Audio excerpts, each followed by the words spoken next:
My name is Meredith Fisher. By the time I turned 33, I had designed data systems that processed over 400 million transactions every single day across 9 states. Yet, my brother called me the family failure. He said it right at his own wedding, in front of 200 guests, while standing right next to the bride's multi-millionaire father. My parents immediately backed him up.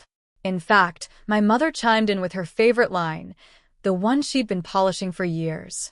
But the man Liam was trying so desperately to impress just looked at me, went completely still, and uttered 5 words that cracked the entire evening wide open.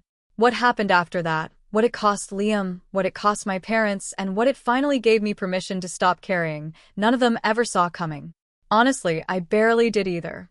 But I'm getting ahead of myself. Welcome back to Calm Drama Stories, quiet stories about ordinary women, impossible families, and the exact moment the truth finally stands up on its own. If you've ever been the one nobody in your family bragged about, this story is for you. Drop a comment below, and make sure to subscribe. Let me take you back to exactly where it all started. 6 weeks before the wedding, on a Tuesday night in March, I was sitting in my Charlotte apartment eating leftover soup when my phone buzzed. It was a notification from a group chat I'd been kicked out of 3 weeks earlier, the Fisher fam chat. They had added me back. It wasn't to catch up, and it certainly wasn't to apologize. The message from my brother simply read, "Are you coming or not? Don't make it weird." I hadn't been a part of that chat since early February. My mother had created it 4 years ago, right when Liam launched his startup and suddenly decided he needed a family audience for every milestone photo, every press mention, and every single round of applause he could manufacture from people who shared his last name. The chat actually had 312 unread messages by the time they removed me. I only noticed because the notification badge completely disappeared. Nobody told me they were removing me. Nobody had to. I scrolled past Liam's message, and right below it, my mother had typed, "Meredith, please just confirm." Sienna's family is very particular about head counts. Sienna Calloway was Liam's fiancée and the daughter of Gerald Calloway, the massive venture capital investor whose fund had reportedly backed 14 companies in the last 3 years, every single one of them in data infrastructure. I knew the name because absolutely everyone in my industry did. Calloway Ventures was actually one of the firms that licensed the very infrastructure built on systems I had helped architect at Hyan. I didn't think much about that connection back then. I was far too busy reading the next message from my father. Roger Fisher, a man who communicated almost exclusively through dead silence, had typed a single line. It would mean a lot. That was the most my father had said to me in a text message in 2 entire years. I put my phone down and picked up my spoon. The broth had gone completely cold. Here is what you need to understand about the Fisher family. We only had room for one success story, and it definitely wasn't me. It was Liam. Liam was the golden boy who dropped out of a business program to launch Vidya, a data intelligence startup that had already raised $11 million and landed on 3 different companies to watch lists before his 30th birthday. And then there was me, the daughter, who built things nobody in my family could actually see. The last time I went home for dinner was back in January. My mother had invited our next-door neighbors, the Pattersons. They were genuinely nice people, retired, the kind who ask polite questions and actually listen to your answers. Mrs. Patterson kindly asked what I did for a living. But before I could even open my mouth, my mother waved her hand through the air like she was swatting away a fly. "Oh, Meredith just does computer things, databases, or something," she said. Then she turned back to Mrs. Patterson with a smile that looked like it had been heavily rehearsed in front of a bathroom mirror. "We don't brag about her," she added lightly, using the exact same tone you'd use to say you don't keep junk food in the house. It was presented as a simple fact of life, a strict household policy. Mrs. Patterson looked immediately uncomfortable. My father suddenly became deeply interested in studying his pot roast. Meanwhile, Liam, who had driven up from Raleigh for the weekend in a leased Audi, leaned way back in his chair and just grinned. The entire rest of that dinner was completely about Vidya. My mother recited Liam's accomplishments, like a tour guide walking visitors through a museum. She covered the Angel Round, the high-profile partnerships, and the new office space in the Research Triangle. Conveniently, She left out the part where my parents had quietly pulled $140,000 directly out of their retirement savings just to fund his Series A shortfall. I only knew about that money because my father had accidentally mentioned it once during a phone call so quiet I thought the line had dropped. "We believe in him," he had told me. "Your mother and I, we put in everything we had." Think about that. 31 years of a middle school principal's pension contributions and a dental hygienist's exhausting overtime pay, all converted into equity in a company my brother ran and my mother narrated. I didn't argue with them. I never did. And honestly, that was my real problem. Not that I trusted them, but that I had stopped expecting anything from them a very long time ago. Over at High-End Systems, I was a senior data systems architect. I had been there for 6 years. The core system I built, called Cascade, was a heavy-duty, real-time data orchestration engine that handled pipeline routing for massive enterprise clients across financial services, logistics, and healthcare. If you have ever swiped a debit card at a grocery store anywhere in the southeastern United States, there is a very reasonable chance that my architecture touched that exact transaction. But nobody outside of High-End knew that. My close colleague Nora used to joke that I was the ghost who built the actual spine of the company. I designed the skeleton. Other people got to walk around in the body. That spring, High-End's CTO forwarded me a formal invitation to speak at a major regional infrastructure summit in Atlanta. My name was proudly listed right on the program, alongside 2 separate patents I'd co-authored for a keynote panel on scalable data pipeline architecture. I almost declined the invitation. I usually did. It wasn't because I couldn't speak in public. I'd done it a dozen times. It was because I had grown so incredibly used to being entirely invisible that sudden visibility felt like standing directly in the wrong lane of oncoming traffic. Professional pixelation นั่นคือสิ่งที่นักบำบัดของฉันเรียกว่า She told me I had organized my entire existence around being highly competent and completely unseen, and that both of those choices were costing me something I hadn't properly calculated yet. I remember telling her about how I had optimized a critical failover protocol that saved High-End's absolute biggest client from 6 hours of devastating downtime during a massive system migration. Nobody sent me flowers for it. Nobody posted a celebratory shout-out in a group chat. But when I pulled up the system diagnostics the very next morning and saw absolutely 0 failed transactions across 9 major routing nodes, I felt that deep, quiet satisfaction that only people who genuinely build things for a living can ever understand. To me, that was enough. Or at least, I had forced myself to decide it was. 2 weeks after the group chat suddenly reappeared, I drove over to my parents' house in Gastonia. I told myself I was just going to drop off a set of replacement air filters my father had asked for. That was partly true.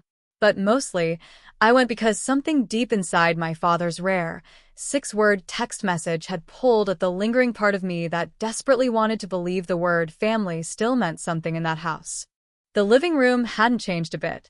It was the exact same floral couch, the same brass lamp, and there on the mantel right above the gas fireplace sat a brand new addition, a glass trophy sharply engraved with Rising Founder, Triad Business Journal, 2025. It was proudly placed right between a framed photo of Liam shaking hands with a wealthy investor and a decorative candle my mother had never actually lit. There were absolutely no photos of me on that mantel. Not a single one. Liam was hanging out in the kitchen when I arrived, happily eating a sandwich our mother had made for him. He was a 30-year-old man who still ate sandwiches his mom cut diagonally. He looked up, grinned, and delivered a line like it was a hilarious punchline he'd been saving just for me. Every family needs one success and one cautionary tale, right, Mar? My mother laughed right along. My father just looked down at his hands. I quietly set the air filters on the counter. But before I could leave, Liam caught me right at the front door. His smug grin was completely gone now. He leaned in close, dropping his voice low. "You're coming to the wedding. I need you there." I asked him why. He gave a casual shrug, but his eyes didn't match the careless gesture at all. Sienna's dad is incredibly old school. He wants to see the whole family together. Just show up. Be normal. And don't talk about work. Don't talk about work. The single thing in my life that was entirely, completely mine, and my brother's explicit instruction was for me to leave it outside the door, like a pair of muddy shoes. For years earlier, Liam had called me at 11 o'clock at night. He was 26 at the time, 3 months into launching Vidya, and completely panicking. He had confidently pitched investors on a highly proprietary, real-time data engine, but he didn't actually have one. What he actually had was a sleek pitch deck, a leased office space, and a product demo that literally ran on a basic spreadsheet macro. "I just need the core module," he had begged me over the phone. "Just something that actually works for the demo. I'll hire a real engineering team after the funding round closes." He was my brother. On top of that, my mother had called me twice that same week just to tell me how much immense pressure Liam was under. My father had even sent a rare text saying, "He could really use your help, Mare." So I helped him. I spent 3 grueling weeks building a completely functional prototype from scratch, a stripped-down data routing engine heavily inspired by the core design principles I used every day at Hyan. I wrote it entirely on my personal laptop, on weekends and way past midnight, completely outside the legal scope of my employment agreement. I used my own custom methodology, my own unique naming conventions, and my own distinct logic patterns. I wrote incredibly clean, thoroughly documented, modular code because that is quite literally the only way I know how to build things. We even signed a formal consulting agreement. Liam promised me a $10,000 fee and a clear co-architect credit on all the technical documentation. Ultimately, he paid me just $1,500. The promised credit never appeared anywhere. What did appear, roughly 14 months later, was Vidya's brand new, public-facing product page. It proudly described their proprietary engine, a system I recognized the exact same way you instantly recognize your own handwriting. It was the exact same architecture, the exact same module structure, and the exact same variable names copied directly into their public API documentation. Liam had built the entire foundation of Vidya on the very bones I had handed him. He just renamed the modules, tweaked the color scheme on the user dashboard, and called it groundbreaking innovation. I said absolutely nothing. If I had, my mother would have instantly labeled me as jealous. My father would have gone completely silent. And Liam would have looked at me with that signature grin and muttered something about how family is supposed to help family.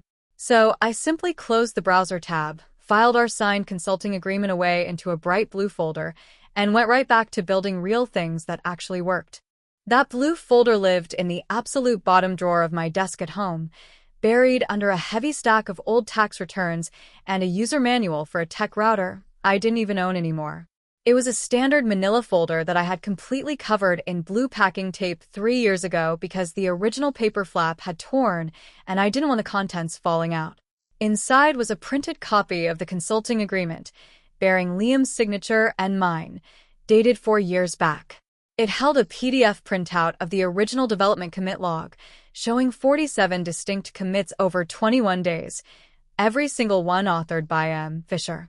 It contained a 3-page architecture specification sheet I had written out in my own personal shorthand, complete with messy margin notes and a prominent coffee ring stained near the bottom of page 2.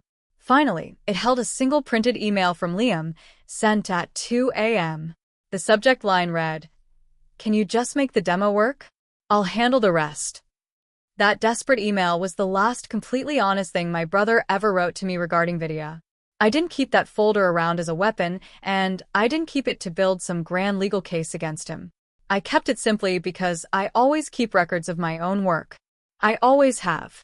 Every system I've ever designed and every technical spec I've ever written gets archived. It's the exact same core instinct that makes me back up my digital files in 3 separate locations and meticulously label every single cable. Back in my quiet apartment, leaving my soup behind, I opened that bottom drawer. I looked right at the blue folder, ran my thumb across the rough packing tape, and then quietly slid the drawer shut. Whatever Liam was building or pretending to build, and whatever massive chunk of savings my parents had poured into it, it simply wasn't my problem anymore. I had fully made my peace with being invisible. Or at least I really thought I had. Nora strongly told me not to go to the wedding. We were eating lunch together in the high-end break room, turkey wraps from that little place on Trade Street that always puts way too much mustard on everything. I had just told her about the wedding invitation.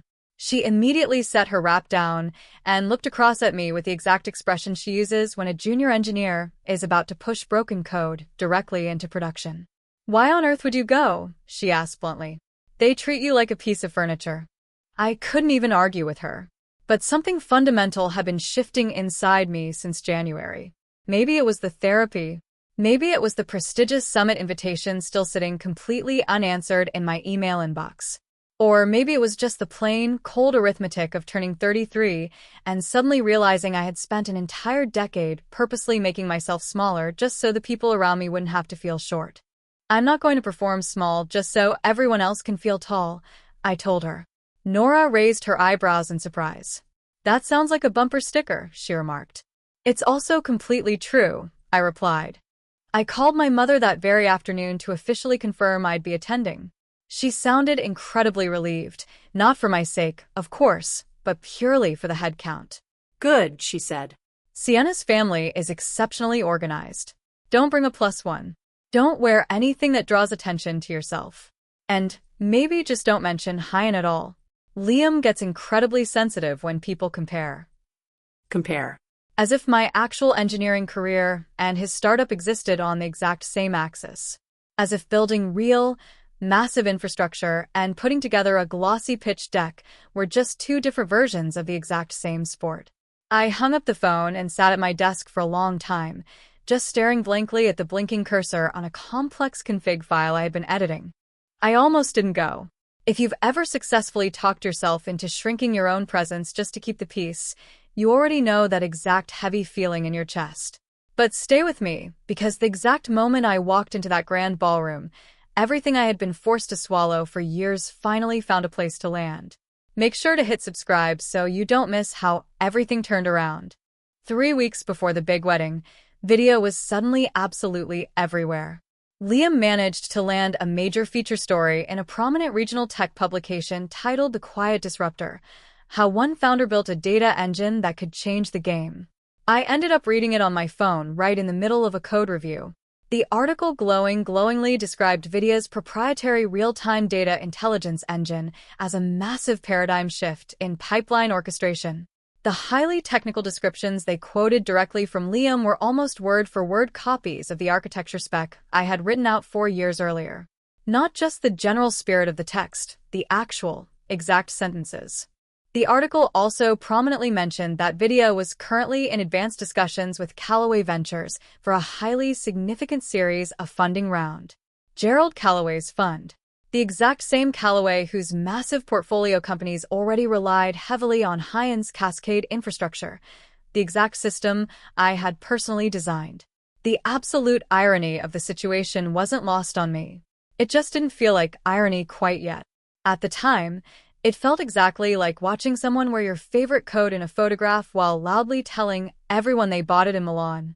My mother proudly posted the article link directly into the Fisher fam chat, accompanied by a long row of champagne emojis and the words, "Our boy." 12 different family members instantly reacted with enthusiastic hearts and thumbs-up emojis. I didn't react at all. I didn't have to, and absolutely nobody noticed either way. That exact same week, Liam appeared as a guest on a local tech podcast. I sat through 43 painful minutes of my brother confidently describing technology he didn't actually build, explaining how to solve deep problems he didn't actually understand, and using specific terminology he had only learned from the spec sheet I wrote in my apartment while eating reheated pasta at 2 in the morning. He sounded incredibly confident. He sounded deeply credible. He sounded exactly like someone who had practiced his lines so many times that he had genuinely started to believe them himself. And the absolute worst part, the part that made my hands tighten hard around my coffee mug, was that his engine actually was real. I had made it real. I just wasn't allowed to be part of the story anymore. My mother called me on a Thursday evening. I was right in the middle of reviewing a complex load balancing configuration for Hyan's big Q2 migration. She didn't bother to ask what I was working on. She never did. "Meredith, I really need to talk to you about the wedding," she said. Her voice carried that very specific, sharp tightness she always reserved for conversations where she desperately needed me to cooperate without asking a single question. Sienna's family is incredibly important. Gerald Calloway is, well, he's not like us. He's the kind of man who pays very close attention to things.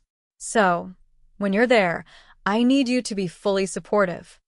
I told her I would be perfectly polite. I don't mean polite, she snapped back. I mean, do not talk about technical things. Do not bring up Hyan.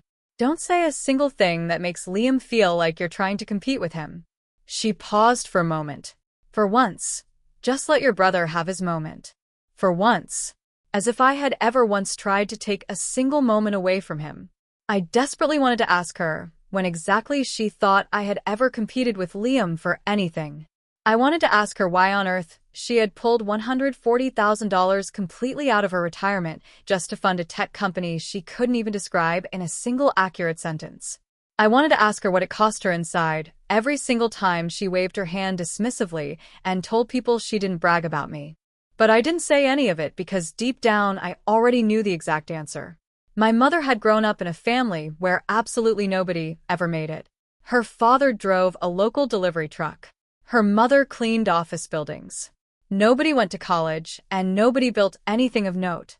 Diane Fisher had spent her entire life absolutely terrified of being ordinary, and she had single-handedly chosen Liam as her ultimate proof that she wasn't.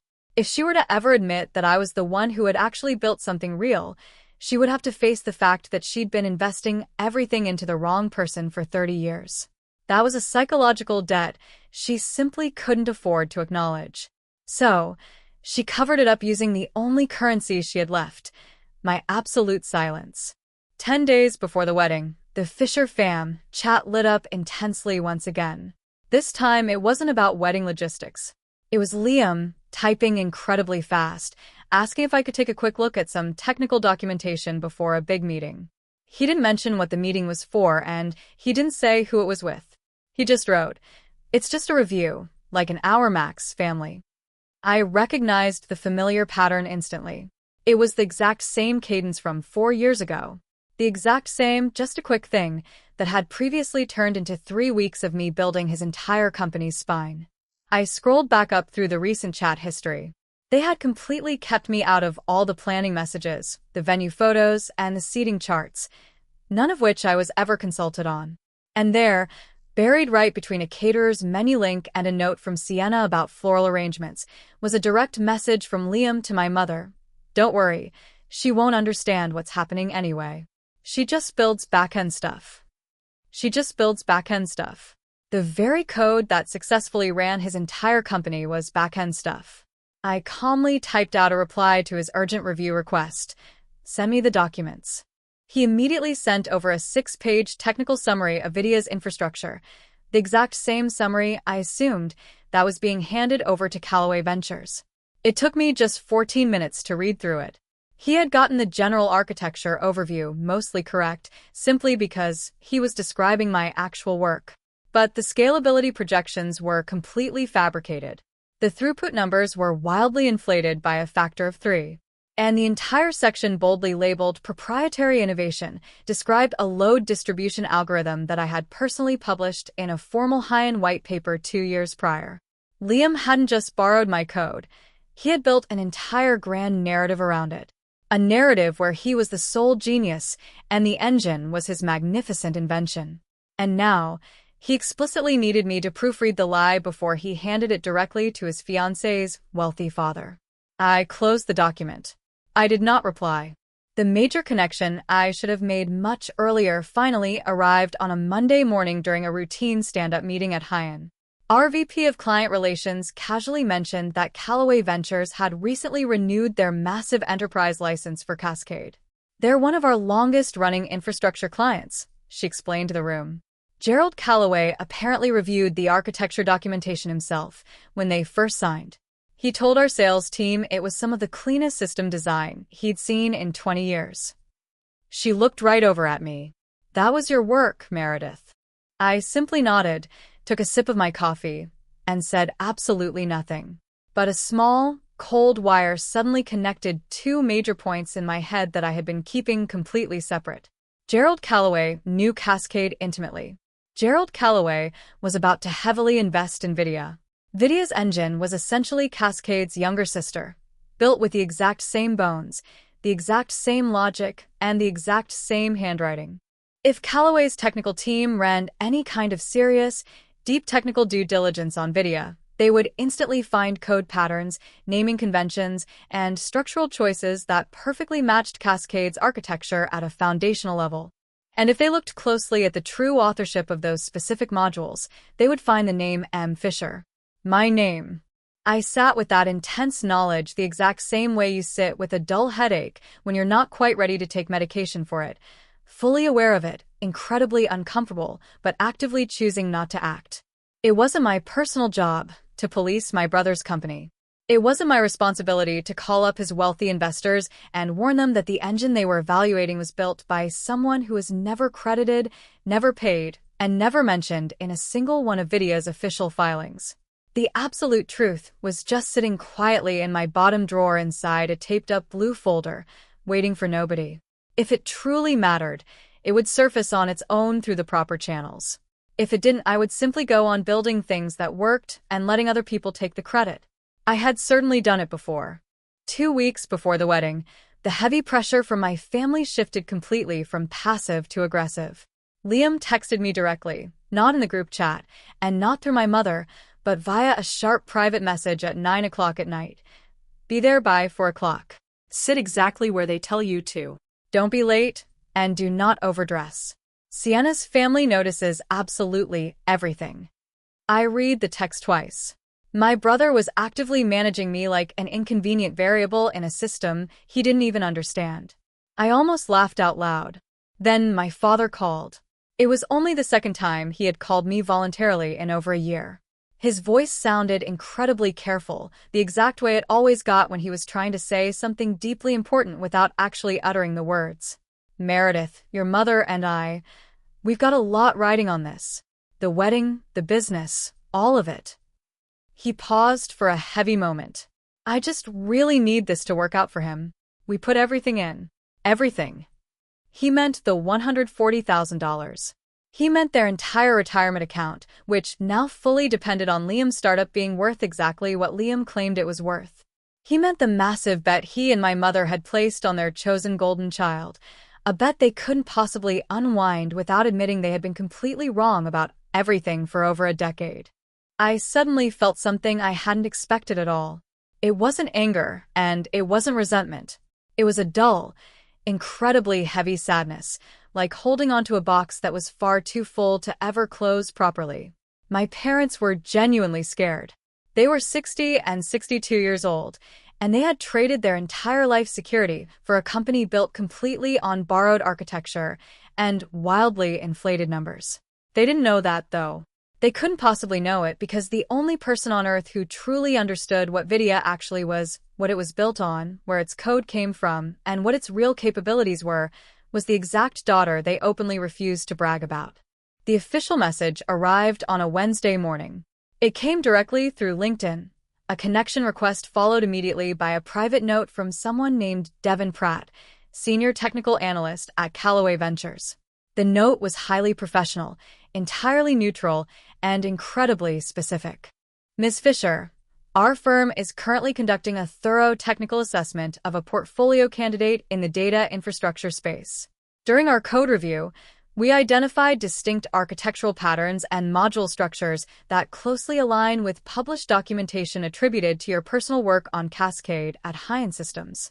We would deeply appreciate the opportunity to discuss the provenance and true authorship of certain foundational components. This is a standard part of our due diligence process. Could you make yourself available for a brief call later this week? I read the message 3 times through. My heart rate stayed completely steady.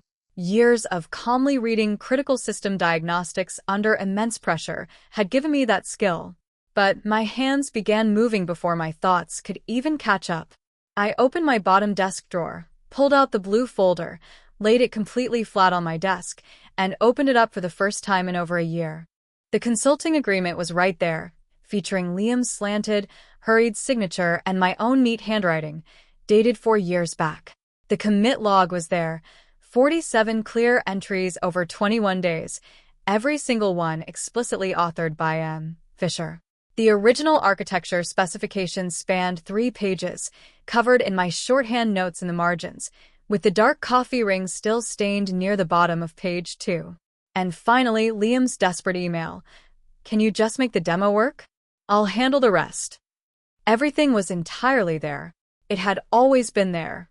That folder was never meant to be a weapon. It was simply a record. It was the exact same kind of technical record I kept for every single system I had ever built. Timestamps, authorship, version history. The only real difference was that this particular record now sat directly at the exact intersection of my brother's wild ambition and his investor's intense due diligence. I hadn't placed it there myself. The truth had simply walked its own way into the room. I closed the folder. I did not reply to Devin Pratt that day. I spent 2 full days deeply thinking about that LinkedIn message. It wasn't because the technical answer was complicated. The answer was incredibly simple. Yes, I wrote the code. Here are the exact records. The truly hard part was the messy human math surrounding it. If I officially confirmed my authorship to Callaway's analyst, the due diligence report would immediately flag Vidya's intellectual property provenance as entirely unresolved. An unresolved IP flag during a crucial series of funding round wasn't just a minor speed bump, it was a massive brick wall. The entire investment would instantly stall and likely completely collapse.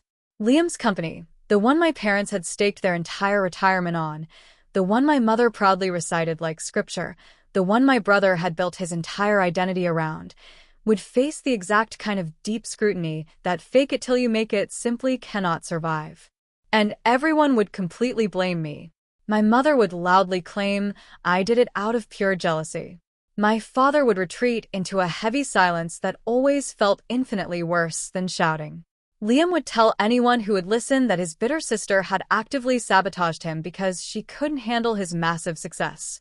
I sat at my desk for a very long time, just watching the cursor blink on my screen.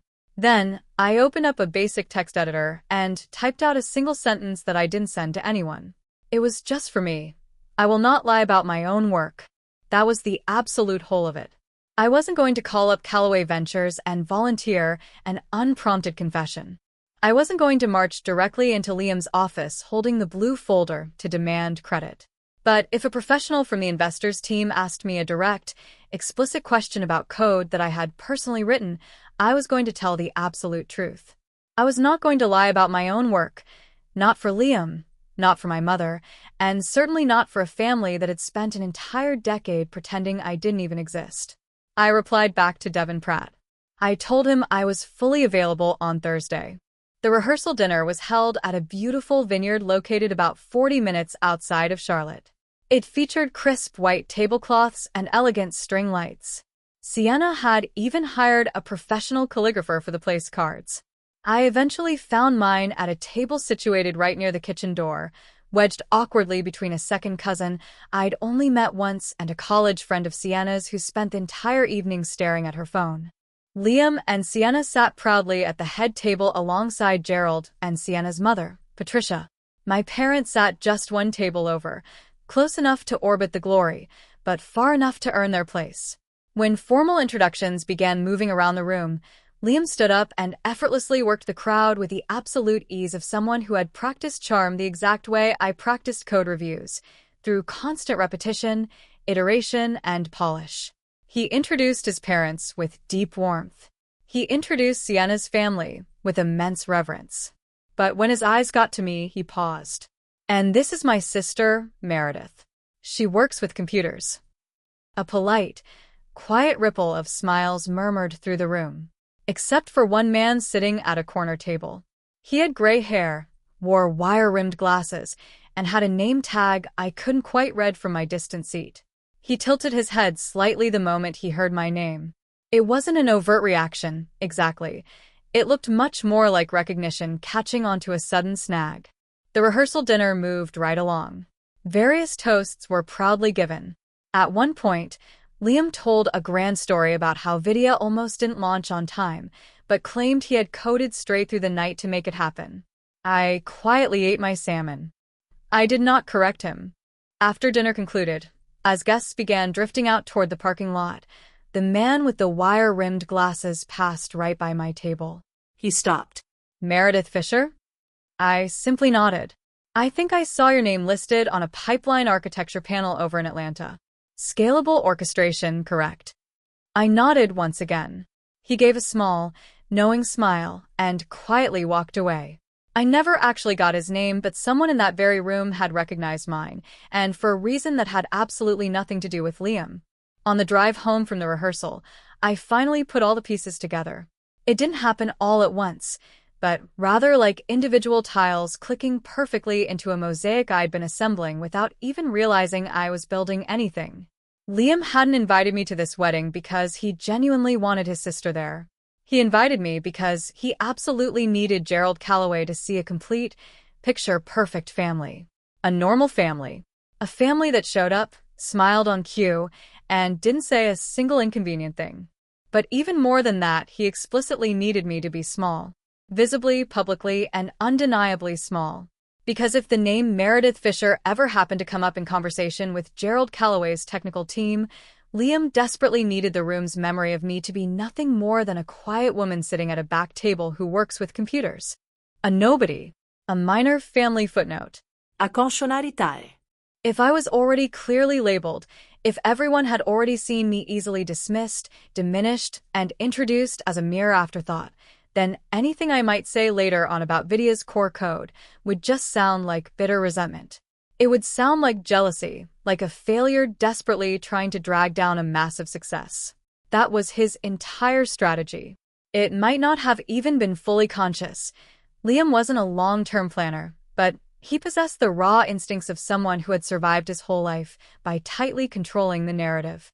And that narrative strictly required me to be in the room, wearing my assigned role exactly like a name tag. What my brother didn't know, what absolutely none of them knew, was that Gerald Calloway's team had already been sitting inside my inbox. The due diligence process was already actively running. And the actual architect whose name had been flagged in their deep technical review wasn't some anonymous contractor or a disgruntled ex-employee. She was sitting right at table 9, quietly eating her salmon, after being introduced to the room as the family failure. The collision was officially coming. I hadn't arranged it, and I hadn't planned it. I had simply reached a point where I was no longer willing to lie about what I had built. And the truth, as it always tends to do, was finding its very own way to the surface. The wedding itself was held at the massive Calloway estate, 22 acres of perfectly rolling green lawn, a historic stone manor house, and a grand reception hall featuring polished marble floors and ceilings high enough to make you feel like you'd been completely miniaturized. A live string quartet played Debussy right near the entrance. Flawless champagne flutes stood at rigid attention on silver trays carried by waitstaff wearing matching black vests.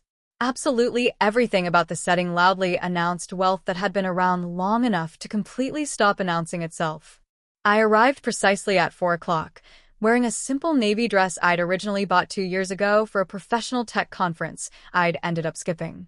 It had clean, simple lines, and I wore no jewelry whatsoever except for a vintage watch my grandmother had given me.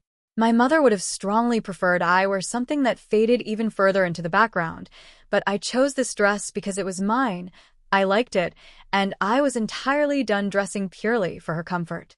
The ceremony was brief and visually beautiful. Sienna looked completely luminous. Liam looked exactly like a man who had heavily rehearsed his own tears. My parents sat proudly in the second row, my mother wearing a brand new lavender suit she'd bought specifically for the occasion, and my father wearing a tie that didn't quite match his shirt. They looked incredibly proud, and they looked deeply invested in every single sense of the word. I sat 4 rows further back, positioned between complete strangers, quietly watching my brother promise to love and cherish a woman whose father ran the exact fund that was currently evaluating whether his entire company was even real.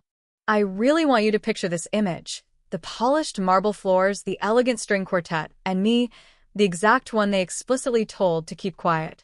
I came incredibly close to turning around right at the door. If a part of your soul has ever stood at the absolute edge of a room, wondering if you actually belong there, stay with me. Because what the bride's wealthy father said next completely changed which side of that room I stood on. Comment the word truth if you are rooting for her. The reception officially began at 6 o'clock. The tables were meticulously arranged in grand concentric arcs surrounding a large dance floor. My assigned seat was located on the absolute outer ring, table 11, placed right near a side exit and a large potted fern. Liam had personally assigned my seating placement himself. He had told me this with a wide smile when he originally found me holding a glass of water near the bar earlier. "You're over at table 11, he had said. "It's a great table. You can easily see the whole room from there." Of course, it also ensured I could be seen by absolutely nobody. He took my elbow lightly in a performative gesture and began walking me directly through the gathering crowd. This was entirely his show, and I was just a useful prop. He introduced me to Sienna's aunt. "This is my sister. She's in IT. He introduced me to a groomsman, Meredith. "She's the quiet one." He introduced me to a wealthy couple I didn't recognize at all. Families.